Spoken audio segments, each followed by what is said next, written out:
Et on termine cette émission avec Marie Deliri. Bonjour Marie. Bonjour Aurélie. Vous êtes directrice générale associée chez Lobster, cabinet de chasse et conseil RH dans le secteur des métiers de la communication. Secteur qui, alors je ne savais pas, mais n'échappe pas lui non plus. Mais je me demande quel secteur y échappe aujourd'hui aux difficultés de recrutement. Ça tombe bien, on parlait de formation juste avant. Quel est le constat que vous dressez aujourd'hui sur ce marché ? Alors c'est un constat qui est étonnant parce qu'à la fois on a vécu une année de crise où recrutement dans les métiers de la communication, ça a été une année difficile. Et en même temps, un secteur qui a été très très vite dans une dynamique de reprise et où on s'est rendu compte, alors c'était un phénomène qu'on observait déjà avant la crise du Covid-19, un phénomène de réflexion autour du sens qu'on met dans son travail, des envies qu'on peut avoir à titre personnel et professionnel. Et en fait, le Covid a été évidemment un accélérateur de ces réflexions. Et aujourd'hui, on se retrouve avec une pénurie de talents, de gens qui ont envie de faire autre chose, qui se posent des questions sur ce qu'elle va être leur suite, de la manière dont ils vont exercer leur métier dans leur écosystème professionnel demain. Et donc aujourd'hui, on est en manque de talent puisqu'on a plein de gens qui se réinventent sur autre chose. Et il faut, nous aussi, qu'on trouve des moyens de se réinventer et d'aller chercher des talents pour répondre aux besoins de nos clients qui, eux, sont dans une phase de reprise et donc de recrutement assez importante. Mais c'est intéressant ce que vous dites parce que moi, j'ai eu le sentiment que quand même, globalement, le secteur de la com n'avait pas trop souffert de la crise. Enfin, on a beaucoup dit, oui, la période, les annonceurs coupent un peu les budgets com et tout ça. Mais néanmoins, tout ce qui est directeur de com interne et tout ça, eux, ils ont été en première ligne et à fond pour remobiliser tout le monde. Donc, effectivement, on a le sentiment que cet écosystème est resté très mobilisé. Et peut-être que c'est là aussi où il y a un petit nœud, c'est-à-dire qu'il sort un peu éreinté de cette crise aussi, parce que quand il faut aller mobiliser chacun en télétravail, être le porte-parole de la vision stratégique du dirigeant qui lui-même ne sait plus très bien où il en est, et on le comprend, c'est difficile aussi. Alors absolument, c'est un constat que je partage également, c'est que je pense que nos métiers de communicants, que ce soit en com interne ou com externe, ont été au devant de la scène. Ils ont accompagné les professionnels des ressources humaines, quels qu'en soient les métiers. Effectivement, je pense qu'ils ressortent un petit peu fatigués de cette période. Mais au-delà de ça, il y a eu aussi beaucoup de modifications des métiers. Enfin, je veux dire, il y a eu, je pense à l'événementiel notamment, qui s'est énormément digitalisé. Moi, j'entends aussi beaucoup de professionnels de l'événementiel qui me disent « Mon métier d'hier, enfin en tout cas celui que j'aurai demain, ne ressemble pas à celui pour lequel j'ai eu des convictions de le rejoindre hier. » Ah ouais, j'ai signé pour un truc et c'est plus ça demain. Absolument. Et en fait, il y a une vraie remise en question. Et ça ne veut pas dire que ces talents-là ne s'adaptent pas à l'évolution de leur métier, mais ça veut dire qu'intrinsèquement, ce n'est pas ce pourquoi ils avaient rejoint l'aventure. Donc, il y a effectivement un peu deux parties. Et c'est pour ça qu'on en parlera peut-être. Mais c'est intéressant aussi, au regard de ce qu'attendent aujourd'hui les annonceurs, d'aller chercher des profils de communicants, d'ailleurs que ce soit en RP, en événementiel, tous les schémas effectivement de profils de communicants, d'aller chercher peut-être des profils qui viennent d'ailleurs. Déjà, pour apporter une réponse un peu immédiate à cette pénurie de candidats, et ensuite pour répondre à des nouvelles compétences dont les annonceurs ont besoin pour apporter de la valeur ajoutée en termes de communication. Pour revenir juste un instant sur la pénurie, après on ira effectivement sur les moyens d'y répondre, mais sur la pénurie, là, aujourd'hui, combien de coups de fil vous devez passer pour pouvoir proposer des profils à un annonceur ? Je vous remercie de poser cette question parce qu'elle me fait beaucoup de bien d'en parler. Donc, allez-y, videz votre sac. Pour vous donner un ordre d'idée, donc nous, on est cabinet de chasse de tête ultra expert dans le secteur. Dans le monde d'hier, on appelait en moyenne autour de 150 candidats pour un seul poste, pour arriver à pourvoir un poste. Alors évidemment, on n'en voit pas 150, mais en tout cas, on en adresse 150 pour en voir une vingtaine, n'en retenir qu'une dizaine et n'en présenter que 3. Aujourd'hui, on est à peu près, alors je vous passe les exceptions de 600-650 candidats pour des postes exceptionnels, mais la moyenne est entre 300 et 350 profils approchés pour arriver à pourvoir un poste. Donc vous avez plus que doublé ? Plus que quasiment triplé même. Ouais.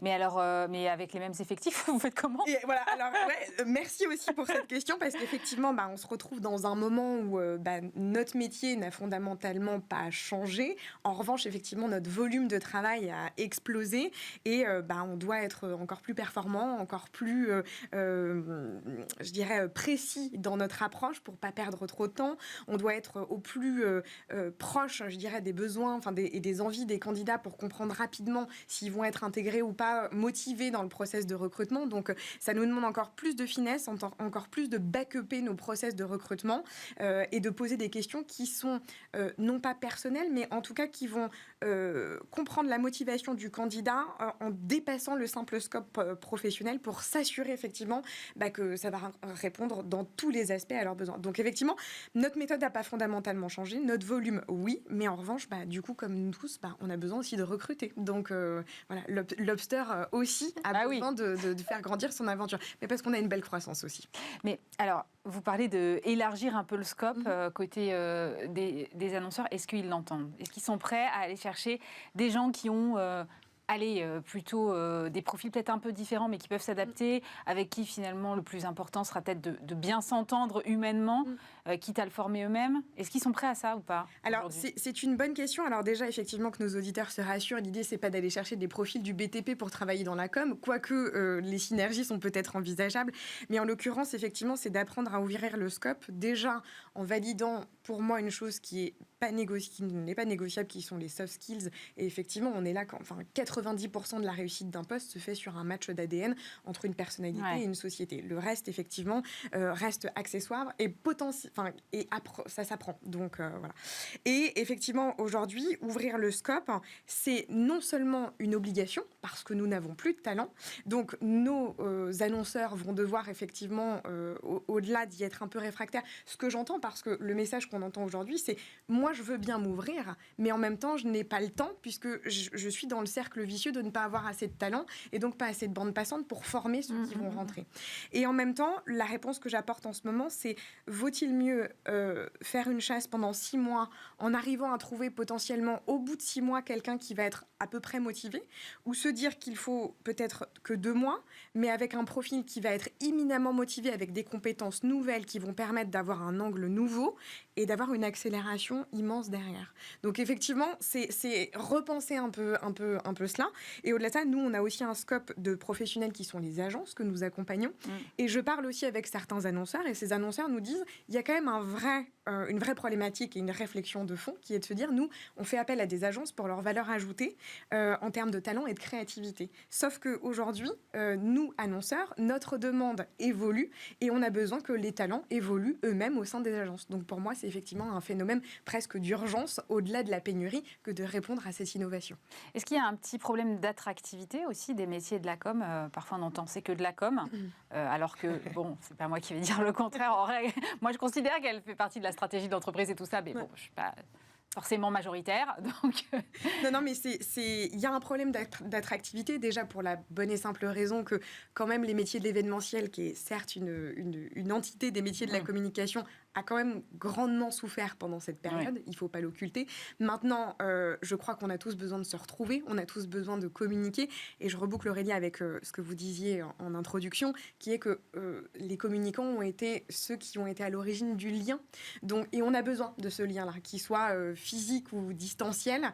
C'est grâce effectivement à ces talents qui communiquent que l'on arrive à transmettre des messages et que l'on arrive à transmettre ce fameux sens que je crois les jeunes talents ou moins jeunes recherchent aujourd'hui. Est-ce que vous sentez aussi, de l'autre côté, ce qui pourrait aussi expliquer cette pénurie, une certaine pression soit sur les salaires, soit sur, disons, les avantages qui peuvent être octroyés? Moi, j'ai entendu que certaines plateformes américaines, notamment, recrutaient avec des niveaux de salaire et des avantages avec lesquels il est très difficile de rivaliser. Est-ce que c'est quelque chose que vous constatez aussi? Oui, alors on le constate parce que qui dit pénurie de talent dit rareté des profils. Donc rareté des profils dit une certaine inflation des salaires, nécessairement. Néanmoins, il ne faut pas oublier quand même qu'une entreprise, et vous étiez avec d'autres entrepreneurs précédemment, un entrepreneur doit être garant de son équilibre de masse salariale et de la rentabilité qu'il doit apporter. Donc effectivement, je crois que si on pouvait tous payer de manière déraisonnable nos collaborateurs, j'en serais la première à effectivement en être ravie. Maintenant, il ne faut pas oublier que chacun, on est payé parce qu'on dégage une valeur intrinsèque dans l'entreprise qui nous a recrutés. Et effectivement, cette escalade des salaires, il faut y être effectivement... Enfin, il faut que ce soit un axe de réflexion très prudent parce qu'on risque de se tirer une grosse balle dans le pied derrière. Et j'entendais précédemment... effectivement, d'un entrepreneur expliquait que le fait qu'aujourd'hui, on ne cherche plus qu'un salaire. Et je crois que les nouveaux talents ne sont plus en recherche uniquement de ça. En revanche, ils ont une immense exigence sur l'équilibre pro-perso qu'ils vont trouver. Moi, j'ai même des candidats qui me demandent le bilan carbone des entreprises. Donc, ça va effectivement jusqu'à même des convictions personnelles qui sont tout à fait respectables, mais qui font qu'aujourd'hui, le champ d'attente du candidat s'est complètement démultiplié. Le salaire restant effectivement une des verticales, mais plus uniquement. Et pour tirer effectivement le fil, c'est là où l'une des réponses de cette crise, c'est aussi et plus que jamais de soigner sa marque employeur et passer par un cabinet de chasse de tête. Moi, je suis parfois appelée par des clients qui nous disent « on fait appel à vous, Marie, parce que cela contribue à renforcer notre valeur en tant que marque employeur et d'avoir un garant sur le plan du recrutement ». Et aujourd'hui, on se doit d'être vraiment au millimètre près parce qu'on a tellement de canaux de communication, des réseaux sociaux, des Glassdoor, des Welcome to the Jungle, qui sont des super vitrines, mais qui donnent un accès à l'information de manière quasiment illimitée. Donc les entreprises se doivent de se recentrer sur leur raison d'être, absolument. Merci beaucoup Marie Deliri. Je rappelle que vous êtes directrice générale associée de Lobster. C'est la fin de cette émission. Merci de nous avoir suivis. Évidemment, dès lundi, vous retrouvez Stéphane Soumier, même lieu, même heure. Passez un très bon week-end sur Bismart.